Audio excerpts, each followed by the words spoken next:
can never look like that. It's I don't have the skill yet to put it together with what I'm wearing. I mean, what are you missing on your skills? Basically the matching of, so like, see what I have this on right here, right? Okay. This is my first time wearing something like this.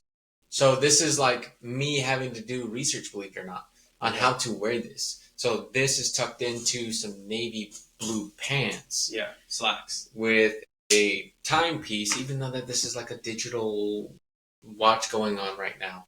But it's like it all comes together, right? With like a tank underneath it.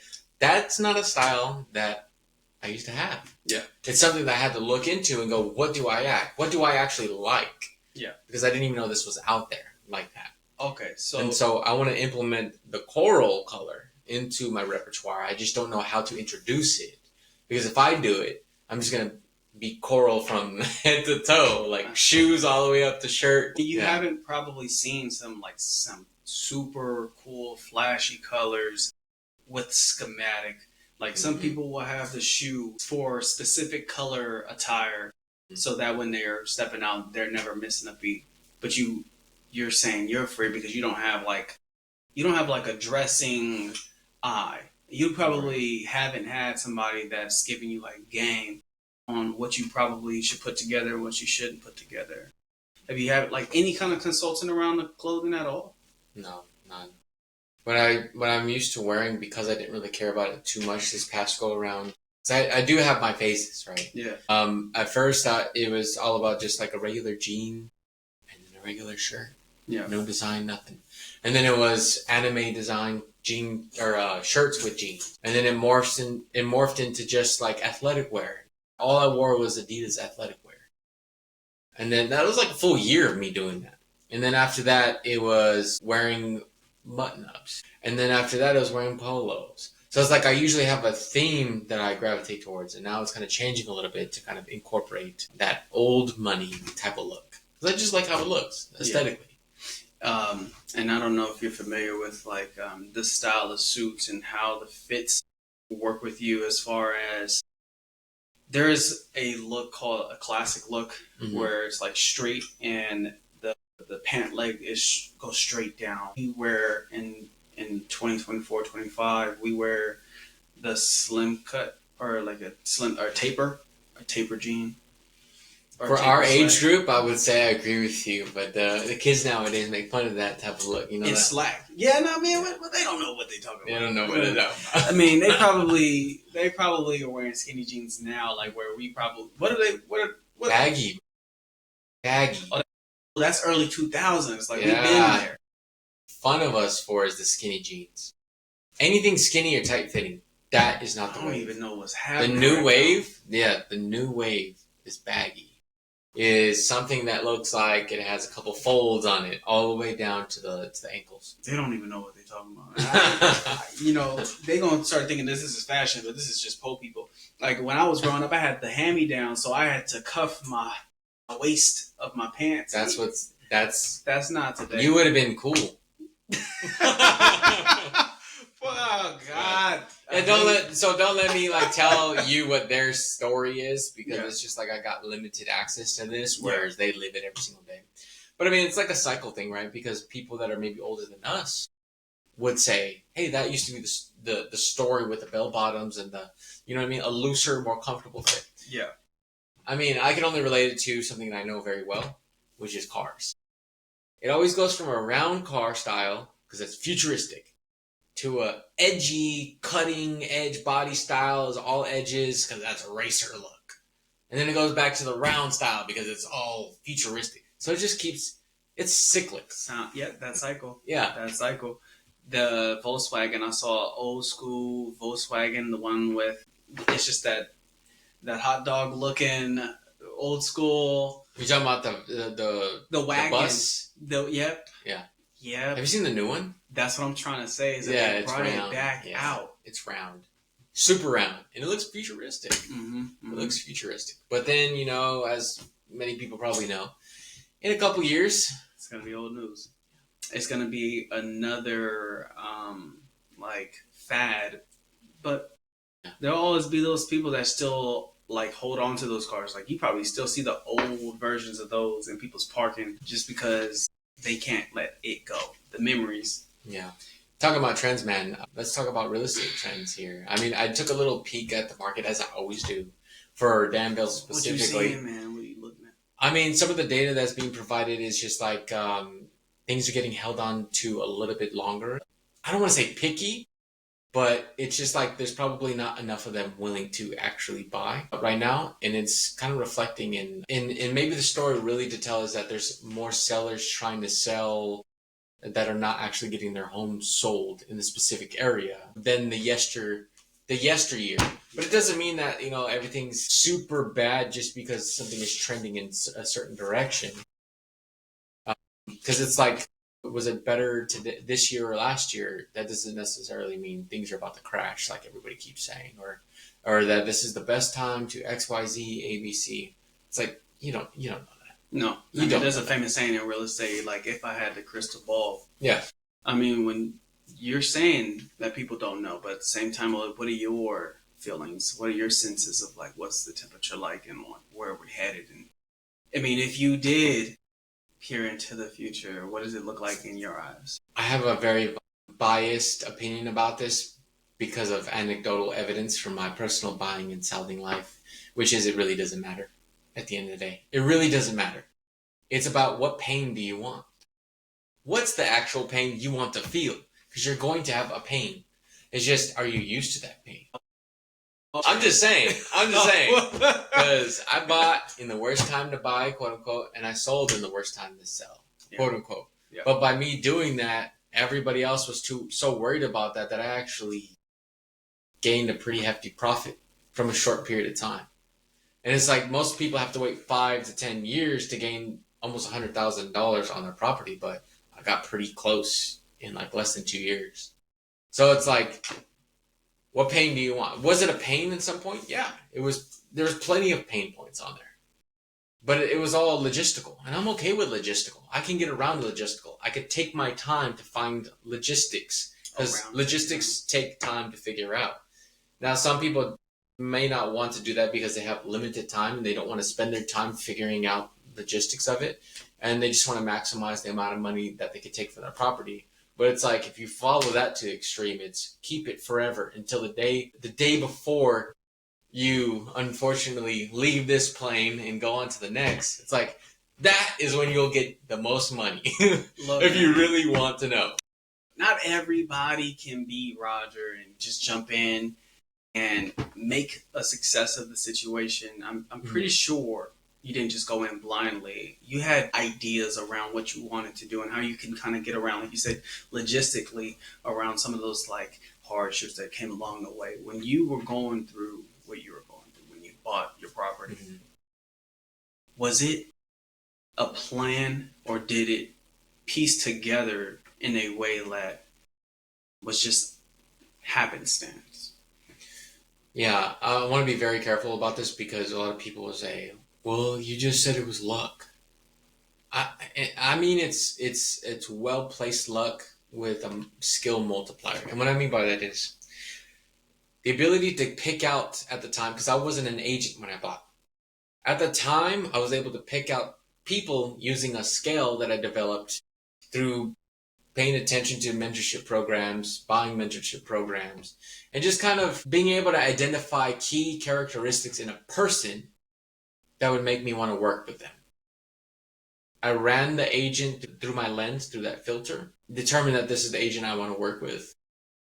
And this guy was able, in the market where everybody wanted a deal but could not find a deal, was able to get me a deal using leverage that I had, which is, I'm a veteran. So what he did was he was talking to the other agent and pulled out the fact that the sellers were veterans and communicated to them that I was a veteran who had a wife who wanted to build a family.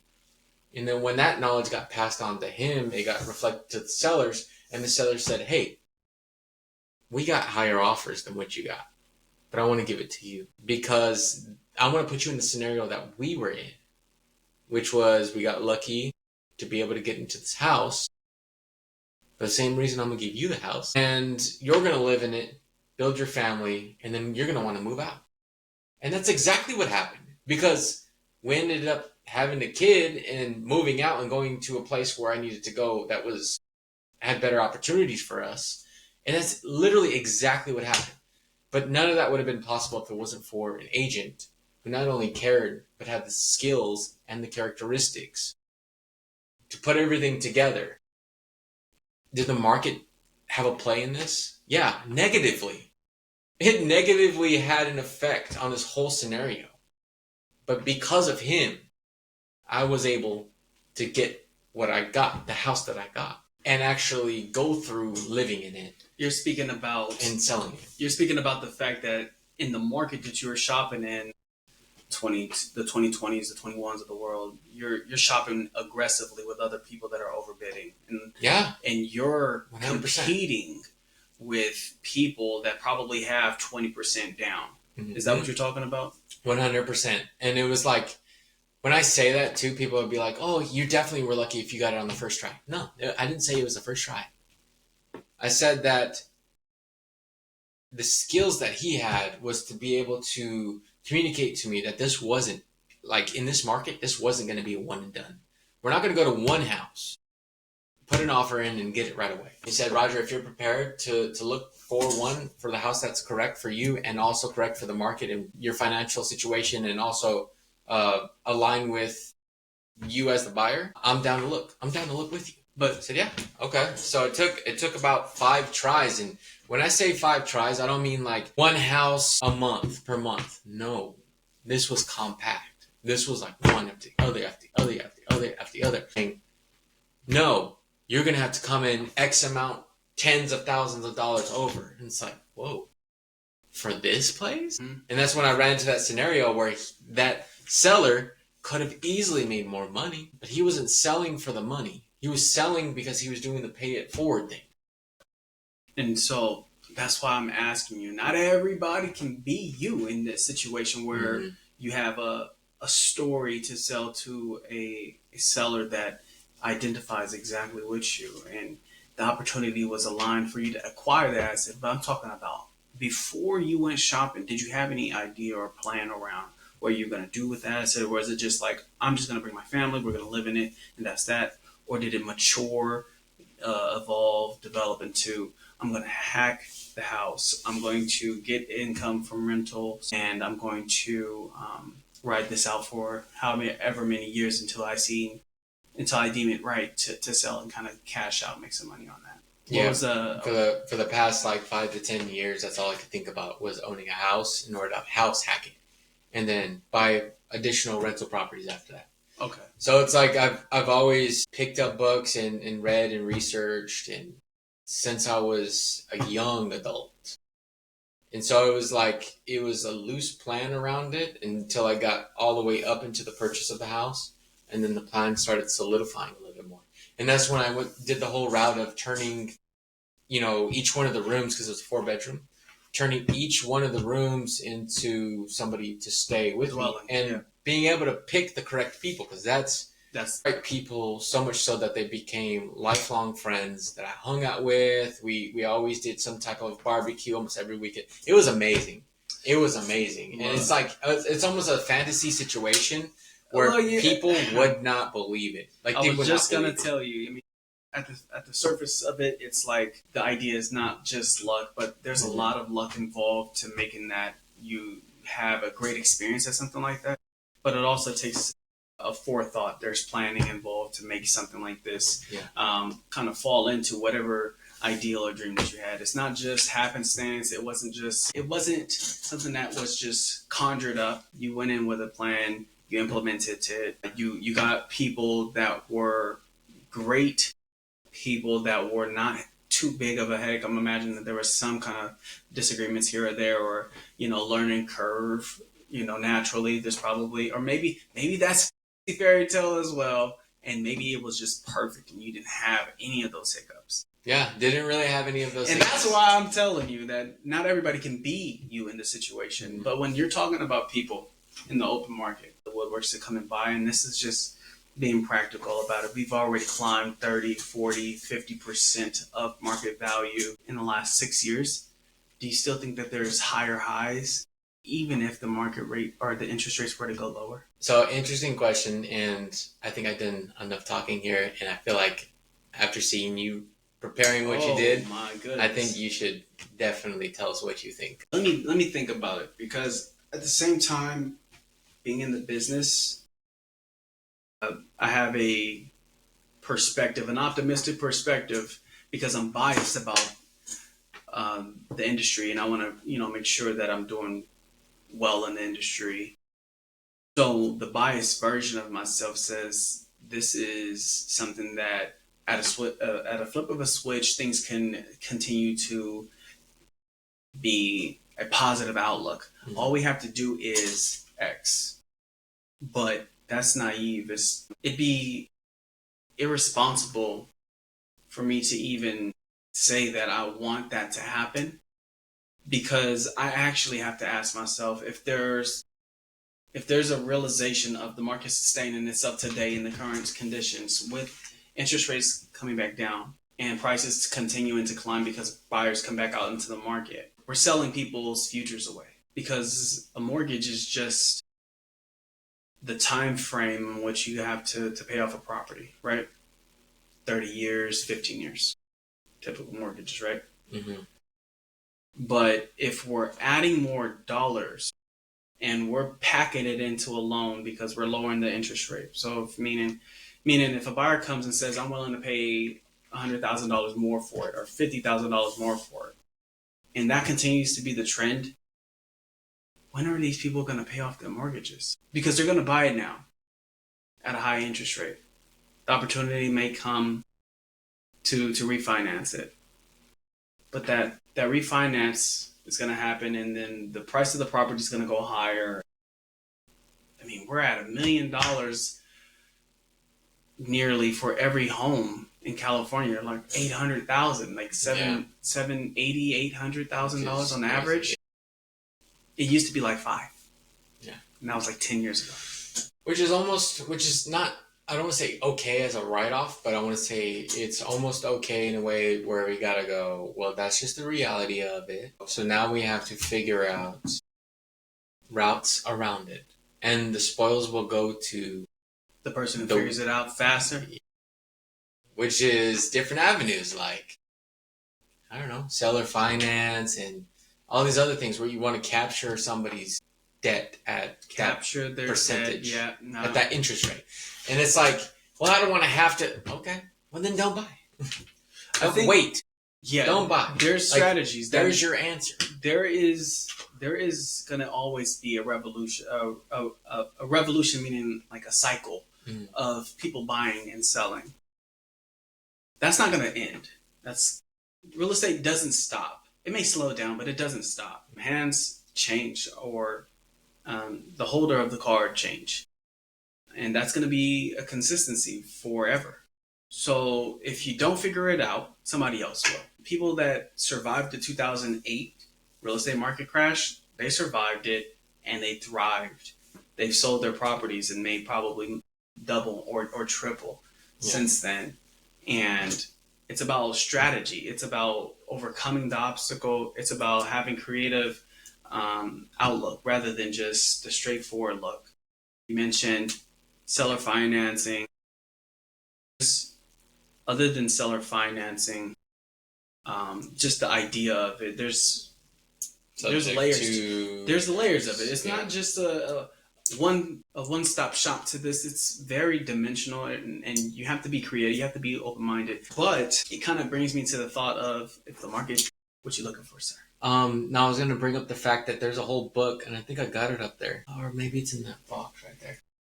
I haven't put all my books up yet, but it's about that, like, just not even talking about creative financing or subject to or anything like that outside of the box. Inside of the box of loans, it's talking about 100 and something ways, 100 something different type of loans and programs you could use. And it's like, what? Like, you thought there was 2 or 3, like VA, FHA, and conventional. That's what, or paying cash. You thought there was 4. No. Within the box of the common lender knowledge is like 100 and something. Yeah. And then outside of that box, there's another realm. And that's the confusing part, which I don't expect everybody to really know. And when I say adapt, I don't mean like you have to, or that I don't mean that you should adapt, that you should have to adapt. But it's more like, if you're going to solve the problem, you need to adapt, or you need to find somebody on your team that could adapt, or you need to accept what's happening right now and just not get a house. And that's if you don't qualify for one. You know what I mean? Or that's if you don't also want to sell right now. Because there's plenty of opportunity for people that want to do regular transactions. Plenty of opportunity for it. But we're talking about the realm of... So it's just wild that this whole thing looks and feels like, oh, I know exactly what to do and how to do it as a regular consumer. And it's like, you've had the luxury. As a regular consumer, they feel more confident than the professionals around the business. Yeah, and that's the whole Dunning-Kruger effect that we were talking about before. It's like, you get to a certain amount of knowledge where you feel like you know it all. When in reality, if you just pushed a little bit further into the knowledge rabbit hole, you realize that you actually know practically nothing. Here's the... Because I still feel like I don't know anything. And that's like a feeling, because you could see the mountain of nuance in front of you. Yep. And that's why for those things, obviously, you get professionals like lenders. And then you go, you know what? I'm going to delegate this section of real estate to a lender affiliate. I'm going to delegate this section to an inspector affiliate. And I'm just going to take this little slice of this huge pie, which is being a real estate agent. And then that slice isn't this big. It's actually way bigger than you thought. Yeah. You're talking about the nuance between job titles and like the responsibility around it. Real estate professional can also deepen their knowledge in all of these things that you're talking about, even being a tax kind of like specialist, or divorce or probate, or the nuance, the very fine details of things that you can do to expand yourself, to make yourself different from your peers. But the one thing that we all as agents don't have is insight into the future. For example, in the Dunning-Kruger effect based on the consumer feeling like they know what's going to happen next. There's one stat that I'm trying to put into perspective that is very real and yet hasn't happened yet. And once it does, it's going to give everybody a real pause for concern. I'll tell you what it is. Interest rates are about 7%. When people were shopping in 2020 and 2021, people were shopping for rental properties that could generate income at an 8% annual rate. But today, you can't really find an 8% annual rate. That's more compressed. It's more like 6% annual rate. I'm just talking numbers, and numbers are probably flying over your head right now. But the idea is the numbers that people were shopping for then don't exist today. Here's another perspective. If somebody was shopping for an 8% and they can't find it, these are the people with the money, right? Well, then that is a portion of the buyer population that no longer is existing in the market, because it's no longer fruitful to invest at a 6% rate when they were getting 8%, when once upon a time they were getting 10%. The idea is that the income that you can generate has been running away from rental income every 10 years. Every 10 years, the rate of what you can expect has gone further and further apart. Buyers are just walking away. There's no longer, you can go and put your money into a CD and get 4 or 5% safely. You can put your money into a different route and get a 6%, just the same, in I'm not even going to say something like an insurance policy, but like a index fund without an insurance policy, but just the idea of making money in a safe way without having to lose assets. So people are looking to park their money in other places because they're not making a ton of money in real estate. What then happens to the market? For the people that are consumers that know better, because I don't know. The consumer knows. I hear it all the time. They know better than me. But what then happens? There's blood in the water. That was a lot to say that. I'm sorry. But the whole thing is that we may know a lot, or we may know what we know, but we have to like gather all of that information and then ask the hard questions and really, because it's just one piece of the puzzle. We don't know the domino effect. We don't know what it will do in the market and how it will change the way single family residence is run. Most people that are shopping today are getting single family and they're renting it out. Single family. Not multifamily, not duplex, they're getting single families and just saying, hey, I just wanted to grab the asset so I can get the money off my books, right? So we don't know what those commercial rental properties and how foreclosures are on the horizon for those to come will affect residential. Because if those rents go down, well then why pay for it $8,000 to be in this when I can pay $1,500 to be in that? Mm-hmm. Same neighborhood, market collapse, so I can stay in something more affordable. Yeah. Is something happening that's coming near, and I don't know what it means, but because I know that there is a possibility of something shaking up, it's a question of like, what do you do to strategize today?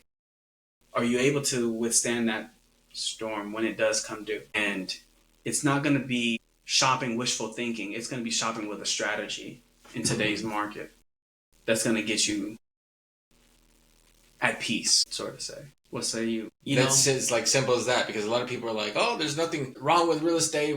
It'll always be around 110%. That's like the Grant Cardone's, right? As far as syndication goes, which is a whole nother beast. But it's because he's talking to a person who's low risk, low reward.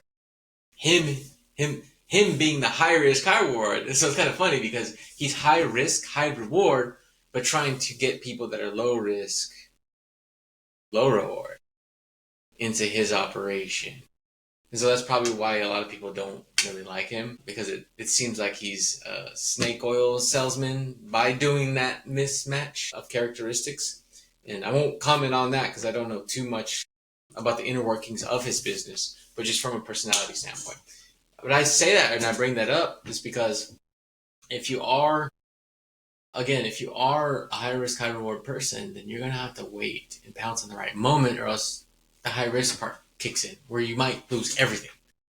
We know somebody who's maybe not like super personally, but we met this person who's kind of gone through that, where they took the high risk route and then it kind of didn't work out. But they kind of picked up, and they're going to do it again and not be so high risk in the negative way, right? But that sucks to have to go through that. It sucks to have to tell people that you lost their money. And so it's almost like me personally, it almost makes me want to be the low risk, low reward type of person. But again, you have to realize what you're willing to accept. And can you determine what the market is so that you can pick the time when you pounce? Because yeah, the low risk, low reward people, they kind of win at all stages. But that's the point, is that you're playing this for the decades game. The high risk, high reward people are playing this for the short term so that they can then play the long term. Some people don't get I don't want to say the luxury. Some people aren't focused on making their money in another vehicle and then bringing it over to real estate. Some people use real estate as their sole vehicle to then reinvest back into real estate, but on the low risk, low reward side. So again, it all comes back on, who are you as the investor, as the purchaser, as the seller? Who are you?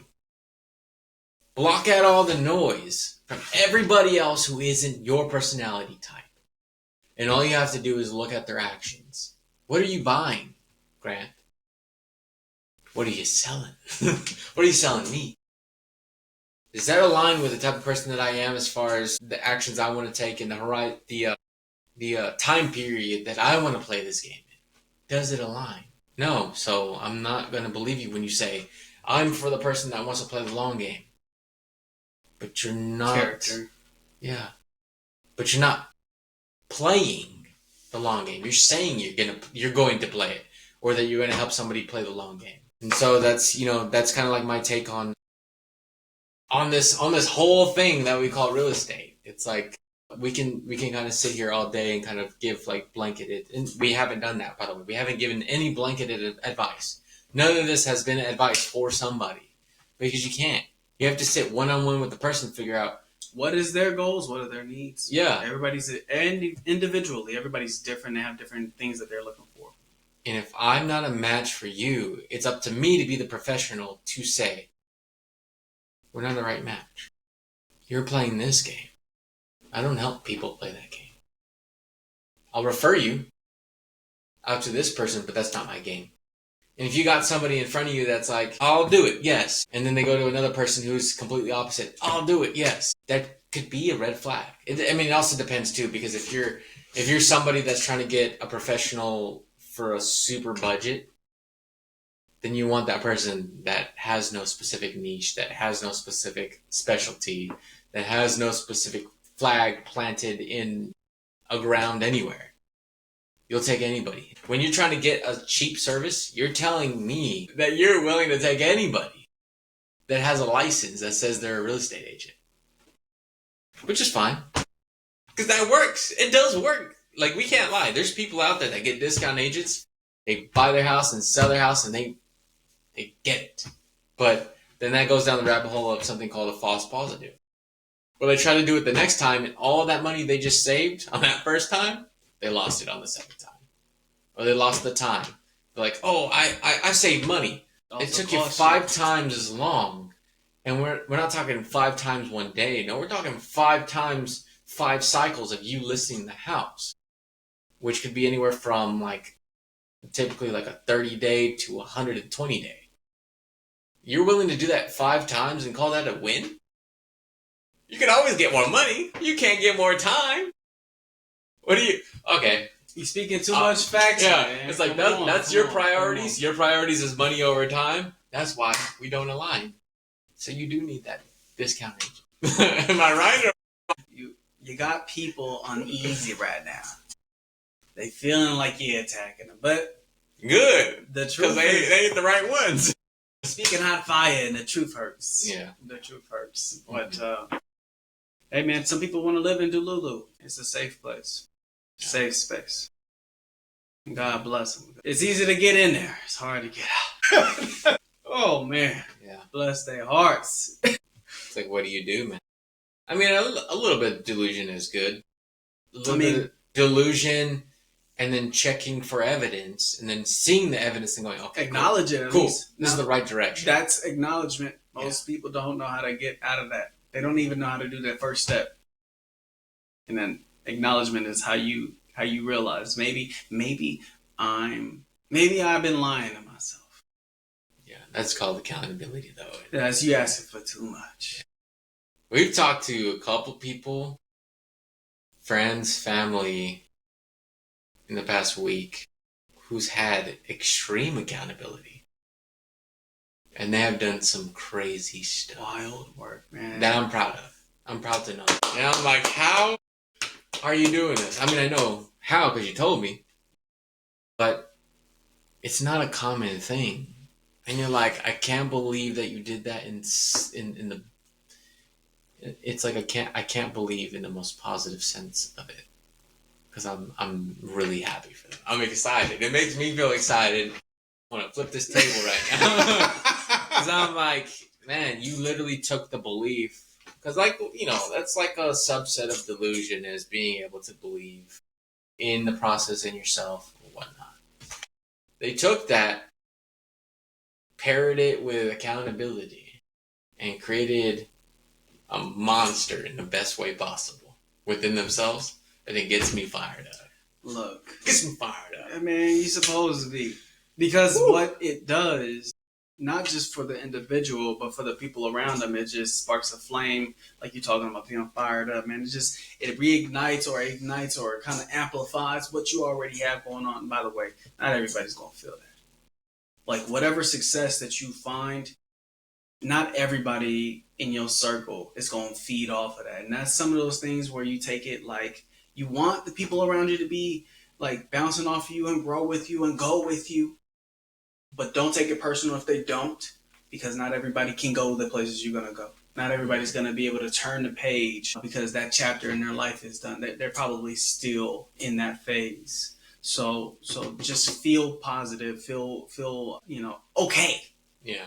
With I was gonna say with a different season. I was gonna say we got the fire, so if you want to be around the fire, hey man, you know where to go. You'll always get a link. You'll always get a phone number. We are never too busy for referrals. We got the fire, so if you want to feel the fire or have a friend feel the fire towards progression, towards the goal, then we're here. And that goes for anybody and everybody that feels like you want to be around positive, like-minded people that are forward-thinking and not just thinking about the doom and gloom, not just thinking about like the current state of the market. Perseverance. You want to be around people that are going to focus on their goals, achieve their goals, even if it was setting micro goals and making sure that we're achieving them as a group, as individuals, as a folk of positive energy. Because if they're doing their part, if I'm doing my part, you're doing your part. Because birds of a feather flock together, you're going to do your part. So I want to make sure that they know who we actually service to. Like what's the customer that we have now that we service today? Who's that client? Maybe don't say his name because he probably doesn't, want us to throw him out there like that. But what's the avatar? What's the person we serve? Well, it's not a hard answer. Trying to speak on it is a thought in and of itself. Like, we serve somebody that is willing to make adjustments on the fly. We serve somebody right now that is willing to adjust an asset in order to make it more palatable for the consumer or for the tenant. Right now, we're working with somebody that is that has multiple doors, upwards of 100 doors, and the goals around them are not the same as somebody that is in a scarcity mindset. They're looking at things glass half full rather than half empty. I think that's where I think that's our avatar. That's our person that we're working and serving right now. This isn't one person. This is the people that are in our communication. These are the people that are conversating with us on a daily basis, that are willing to have an open and candid conversation about how they're willing to perform. They're willing to accommodate. They're willing to. There's a theme here. Yeah. They're willing. Because we played the other side. Man, it's a kicking and screaming, and then eventually getting nothing to little profit back from it. On their part, on their side, that's what they get, and by consequence, that's what we get. But the other side is just like, you know what? You're the professional. You tell me what I need to do. And it's like, because I'm that type of consumer where I was telling my agent at the time, you're the professional. That's why I'm using your services. You don't even need to tell me about it. You just, as long as I know that you got me in your best interests, which I've already vetted you using the characteristics and skills that I've analyzed from us spending time together, I'm good. I'm good. And guess what? I know you're going to try to do your best, because if you don't, after I'm done buying this house, I'm going to want to sell this house, and I'm going to want to buy future stuff. I'm just not going to use it. So you're literally collecting a check now and throwing away money in the future. And that's a risk that I'm willing to take.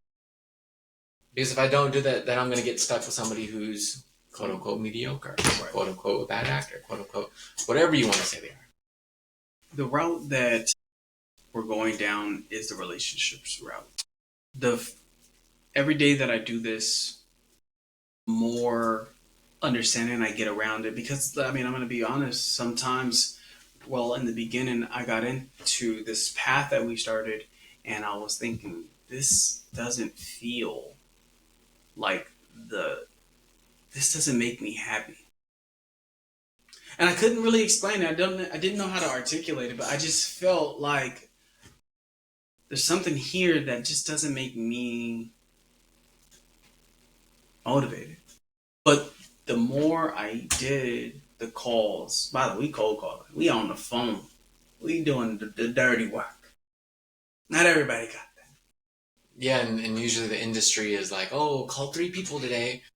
Oh, call 10 people today. And they're Call not 20. Yeah, call 20. There's whole competitions.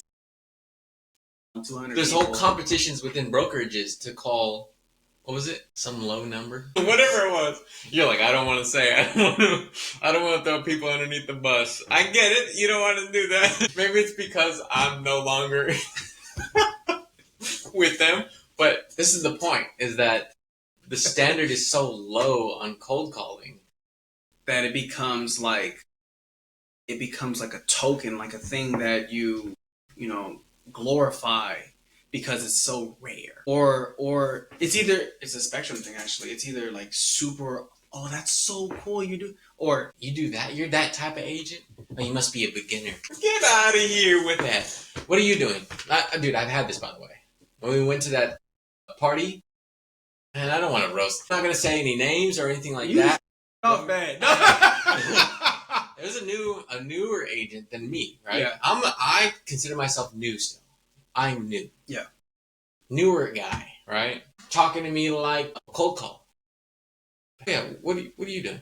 Yeah, I'm just gonna go all in on social media and yeah. So wait, hold on. So you're kind of like scoffing at me doing cold calling, but you're gonna go all in on social media. Okay, cool.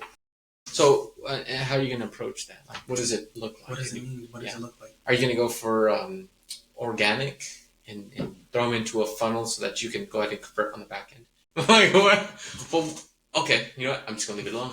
I'm gonna leave it alone because you're doing the scoffing without knowing more than me at your own game here. I think this is, in my head, I'm like, I think this was just a defense mechanism because maybe he doesn't feel like he knows what he's doing, which is completely fine. It's completely fine. I just realized what's going on here. Can I ask you something? Yeah. You know what's funny? I'm going to say the number, but it's going to be skewed anyways. Because most of the people that I've met, talked to, and seen their personality are in the group that we're from. And they're all cold callers. So I think that's what is like I feel like I know where you're going with this. I feel like that's where the shift is because I've only been around the hunters and the quote unquote killers, the people not afraid to go out there and look stupid. And so I'm having conversations with them, talking to them, seeing how they think about things. And, hey, I got told this today and I just handled it this way. And I was calm, cool, collected, relaxed. But then when I go out there in the real world and I talk to them, they're like, yeah, I'm cool because I'm going to do X, Y, Z. What's the plan? The plan is to do it. What does that mean? I can tell you my metrics. I can tell you that I'm going to do this many hours, which equates to this many of pickups from it, which equates to this many leads, which equates to and I can go all the way down the sign and tell you what it means in between the gaps. If this metric to this metric is not the correct ratio on average, and that means this. This is the consequence of this. And so therefore, I'm going to go ahead and make sure that it is handled in the proper way by me increasing my skills in that particular area. But when I ask questions towards them, it's like yeah. Okay, all right. There's nothing for us to talk about here, so it's nice meeting you. So the reason why I asked you that was because when you get around the social atmosphere, and I'll tell you personally from my experience, because I feel like I'm on this look better than you, I'm better than you. And it is a very personal business that the numbers decide at the end of the day who is the big chief, who is better, better in this office at least, but who is better? Who's better? And there comes with like this level of communicating where it can be either strategic and like just trying to get one over on you or make you feel stupid. And that's pretty much, well, honestly, that's a lot of this industry is just trying to make you feel like you don't know no better. Can I stop you right there? I really want your opinion on this. Because I do feel like people that make more than me in real estate, they are better than me at making money in real estate. Not that they're a better human being, but that they have a process, or they have a skill, or they have a set of skill, bundle of skills. That's better than me, and I want to learn from them. Yeah. And so that's where that whole confusion with me talking to that other guy comes in, because I'm like, I actually want to learn from those that are doing better than me because I want to hit those numbers. Do I want to learn from all of them, every single tactic they ever do? No, because it depends on what they're going after, right? It's like, are they solely buyers? Are they solely going after people? Are they solely buying their leads? Are they making the cold calls? That matters to me too. I'm going to respect somebody who makes the cold calls more by asking them what they did, because I want to go that route. It's a me thing. It's not respect as in like I'm going to treat the other one like garbage. No, I don't mean that. I mean like I'm going to inquire more towards that one, because that's what I want to be like. And so I'm going to learn from them. I'm going to ask them questions and stuff. So the question, I guess, to you is, do you feel like those people that are ahead of you, that do make significantly more money than you, do you think that they treat you more like garbage than the ones that are either on your level, below your level, or barely above? Which one treats you better? Well, this is easy. The one that makes more money, genuinely treats you better. But that's because they've been across the hurdle and they've kind of seen like the whole life cycle or the lifestyle of real estate. They genuinely want you to be successful. Yeah. And if they could, they'll take you. And of course, it's a mutual relationship. They'll take you, nurture you, and help you become a better person. In a healthy exchange, of course, they get a benefit of it by having somebody that can duplicate themselves to go do extra, things that they may or may not be able to do. For the betterment of the group. For the betterment. I mean, it's because they got into a level of success that they feel like they can do more and they can do greater. They just need to duplicate themselves. Mm-hmm. It does come off as very genuine that they want your success because your success is their success. Yeah. It's a real relationship, and I've seen that. And I've seen that even in the office that I'm in today, where it's very mutual, very genuine, want to see your success. But at the same time, it's like, who is it that you're talking to? Because at the end of the day, everybody's different, and everybody's going to speak to you in a different way. So I'm going to bring myself into that. I have a hard time revealing how I conduct myself in a professional setting versus personal. But I can't explain why. I could tell you some things like when I got into business at 19 years old, I was around people that we did not share life experience because I was in a boutique shop. Hey, shout out to the Victorville Realtors of the world, because y'all really took care of a young fella, man. The folks that took me in when I was a pup in real estate, and I mean all of them, everybody had a hand in how is this young fella doing. Everybody was wondering, what is Rodrell doing? Is he working? Is he doing anything? Why are you still in the office, young sir? Why are you supposed to be knocking doors? Go do this, go do that. Just if I didn't have a direction, they gave me something to look toward. But I say that to say that not everybody has your best interest. And when I was going through that at a very young age, I was just lucky to have people that wanted my best interest or that cared and wanted to push me in the right direction. But I was still quiet. I was quiet then, and I'm quiet now. But I'm loud as shit right here. Do you think, though, the quietness that you have right now is just because of location, though? Like, let's be real. Like, if you were... and I'm going to flex on you, I'm right down the street from the brokers that I'm at. Like, I could probably throw a rock and hit it. I'm not over there every day. But it's like, they also kind of already know me, only because I'm probably over there a little bit more often than somebody who's not this close. And so the question is posed to you, do you think that you would be a little bit more loud if you were right next to it? A little bit more seen, a little bit more around, a little bit more circulating the groups? I don't know, maybe. And that's a who knows type of answer, because if I've been in the business for 12, years or however many years, I've always wanted to come off as professional. I never faked who I was, but if me being who I was didn't make people feel like I was being genuine, they felt like I was hiding something. But I wasn't hiding anything. Like, I'm not pretending. Like, I even sound how I sound in the office. The one or two cuss words that I might say. But I'm just, I'm trying to not overexpose myself so that I always have people's good grace. And I don't know what that means. That's just probably insecurities. Because, I mean, let's be real, man. Not everybody understands what it is to be from a place where it's like you don't have many options. Not everybody understands that. I moved from SoCal, from Riverside, Inland Empire to IE. My family's from LA. Like, I moved from that environment to Danville. And the level of, like, problem was, like, relatively the same.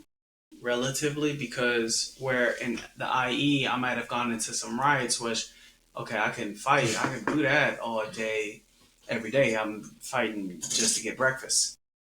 But from that to, I'm not fighting with my fist in Danville, but there's a lot of political nuanced conversation, and we're kids, but I'm getting disrespected this way, I'm getting disrespected that way. The teachers is looking at me saying I have high regard for your higher expectations, talking down to me because I got a C on a test. There's just like a different beast, a different fight where I may not have had that strength. So I don't know how I'm gonna bring it back, but I'm gonna bring it back to why I am the way I am is because I don't want those kind of conversations, because I'm very familiar with this version and still learning this version, where I might be able to handle this version very well. But I always have a fear, or I always have this like thought. I always have it where it's like, I don't want them to feel like this version of me is a burden or just uncomfortable or anything like that. I was shaking my hand because maybe it was not valid for me to do that, because I wasn't arguing with you on what you were going to have internally. You probably will. But if we can go to the continuing thing, it's like, it's probably going to shrink so much because you're going to be able to manage it that it'll be almost negligible. And I say that because even just in the short time, which is a long time, a long horizon for most people, it's been, a year of solid effort that majority of people wouldn't do. When I say effort, it's like I can't really transfer this into other people's minds of how crazy the effort was. It's probably worth like 10 years of effort, stacked and compacted into each single moment of every day for the past year. That I can see the insane, intense growth of your ability to navigate a conversation, especially with somebody who may be adversarial. Before, I'm going to put you on blast. So before, you'd probably not want to have those hard conversations. And you'd probably be like, oh, well, it is what it is. And like, there's this nervousness tone. And now you're just like, okay, why do you say that? And they're like, oh, well, I say that because, cool, never saw it that way. I guess what makes you see it that way? Well, and then they talk themselves into realizing that what they're saying to you, the adversarial, confrontational thing that they're saying to you, is actually pretty stupid. And then they end up apologizing to you. So it's like, you have this new ability. And maybe it's just that your experiences in life just hasn't caught up to that new ability. Because these skills have been just shoved and compact into this tiny amount of time, that the experiences out of like the everyday, regular life hasn't really been there for you to even gather that information, to gather that data, to be like, you know what? Things are different. Yeah, I'll give you that. It's not like I'm out talking to friends or family or like doing a whole bunch of gatherings with people to challenge myself or test myself. But the moments are every day, every single day, where I'm getting tested and challenged by people that I don't know. And the conversations are like what you're saying. Like, there is something different between what I was doing before, and how we know is we got video proof, we got audio proof, we have classes and teachers that was, the effort was there. The courses were taken. The time was spent. The humiliation was done in order for us to get to, well, for me to get to a place where there's a level of control of myself that I didn't probably have before. And so I don't have the proof to say, hey, maybe it's going to look different now. But I'm not saying that it won't happen. I'm saying for sure it's going to happen this year, for sure. I mean, the year is nearly halfway completed, but I mean, we also halfway started. So we can get those conversations. The results, just like in business, man. It's like, yeah, there's just like floodgate of opportunities. Yeah. And that's just based on the skills that we, like you said, concentrated our effort on getting like the conversation where, and I'm glad you can see the growth on me. And I mean, me saying it to you would just be like, we know there's a skill gap here between what your skills are and what my skills are. So I'm saying it like that because it's true. It's true because it's not like I've been studying this forever. This is something that you introduced me to because you've already been focusing on it. So your skill jump has been very, very nuanced. You have been able to make this mechanic a little bit more oiled. Where I'm like, I'm putting the pieces together. I'm like, yo, what do you? And you're like, hey, have you tried that? Well, yeah, no, I'm just kidding. What do you think? I don't want to give myself too much credit because it's like academic. Like there's this, I'm going to butcher it. But basically here's the common thing. Street knowledge versus book knowledge. I have street smart. I have the book smarts down to a science where I can inhale information and let it stick. And as a consequence, some things really don't stick. Like I'm terrible with names of things for some reason. For now, because that's just a skill that I'm going to overcome for sure.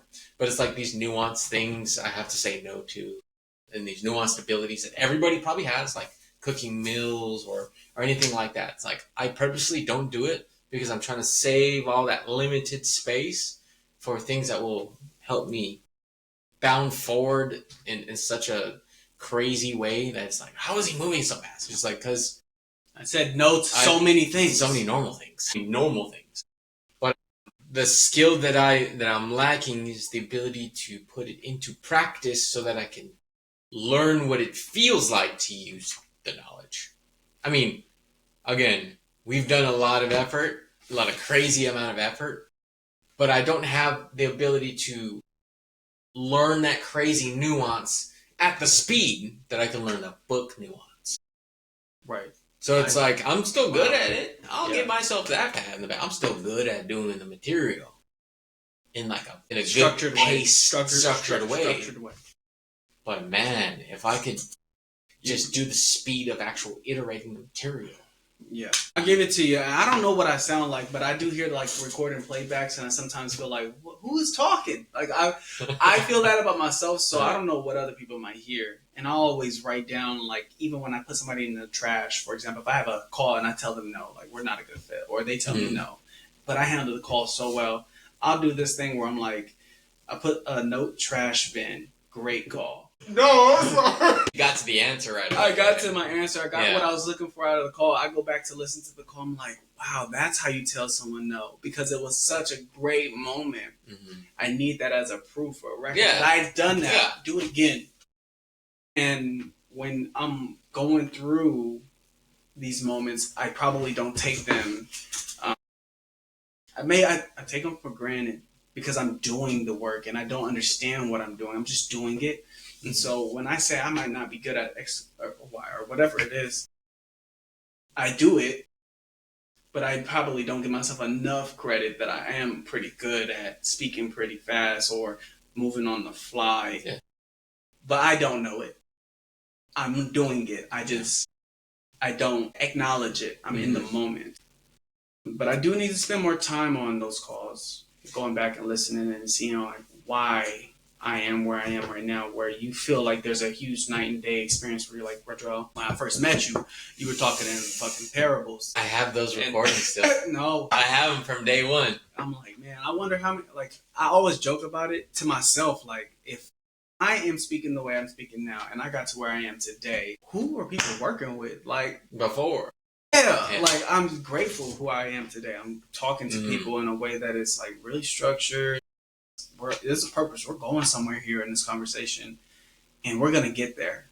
Where before I didn't have, like, a structure to a conversation. I was just trying to get the information that made sense to me at the time. It's the feel-good information. Are you going to sell? Great!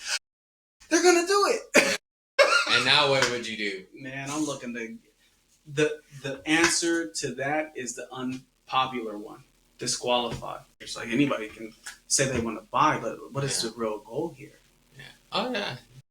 Then they would ask you from there, and then you would further disqualify. Until it's clear, like, I want to buy within 2 years, and I want to buy in this area, and I've got this plan to move out and go to this next area. It's like, oh, okay. You actually have a reason why. You're just not, I want to buy, it's I'm going to buy. I'm going to sell. I'm going to. But why buy? So the questions are there. Yeah. I have the tools, and it sounds so easy to understand, but I swear to you, anybody that pick up a phone, y'all gonna turn into. Can I say the word? Breathe. It's not easy to be a salesperson, but it looks easy.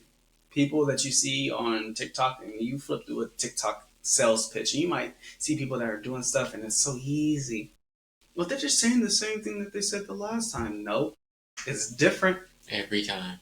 Because the person on the other end is different. Different person every time. So, or at least they should be. So the whole thing is the training gets you in the field. And when you're in the field, the pitches, they're not the same. It's not the fastball every time. It's not a curveball. It's not a slot. It's everything in combinations, and you never gonna guess it. But you gotta be on your toes. And the only way to do that is by practicing and doing a thing that's unpopular. I think we should practice in, like, ending our... Yeah, man, we gotta get better. Ending our podcast. So, yeah, I mean, I can't wait till the next one, and I think this one went really smoothly. And I'm looking at the time. Usually we're at like 20, 30 minutes. Guess what the time is? $1:20. Close. $1:12. Yeah. Okay. Yeah, so we did great, man. Everybody, see you next time. Nice talking to you guys.